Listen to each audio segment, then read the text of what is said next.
गेल्या 2 दिवसांपासून कोल्हापूर शहरासह जिल्ह्यामध्ये अनेक पेट्रोल पंपांवर इंधन भरण्यासाठी वाहनांच्या रांगा लागल्या होत्या.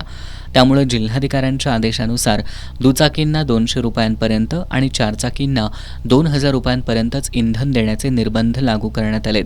तसंच कॅन, बाटल्या आणि ड्रममध्ये इंधन देण्यास बंदी घालण्यात आली आहे. मात्र या आदेशानंतरही कोल्हापूर शहरातील अनेक पेट्रोल पंपांवर गोंधळाची स्थिती कायम आहे, तर काही ठिकाणी पंप बंद असल्याचं चित्र दिसून आलं. दरम्यान विनाकारण पेट्रोल पंप बंद ठेवणाऱ्या चालकांवर प्रशासनाकडून कारवाई केली जाणार असल्याचा इशारा जिल्हाधिकाऱ्यांनी दिलाय. आदेशाचं उल्लंघन करणाऱ्यांवर कडक पावलं उचलली जाणार आहेत. तसंच अफवांवर विश्वास न ठेवण्याचं आवाहन प्रशासनानं केलंय. इंधनाचा पुरेसा साठा उपलब्ध असल्याचं प्रशासनानं स्पष्ट केलं असतानाही काही पंप बंद असल्यानं नागरिकांमध्ये अद्याप संभ्रमाचं वातावरण आहे. त्यामुळे पुढील काही दिवसात परिस्थिती सुरळीत करण्याचं आव्हान प्रशासनासमोर आहे.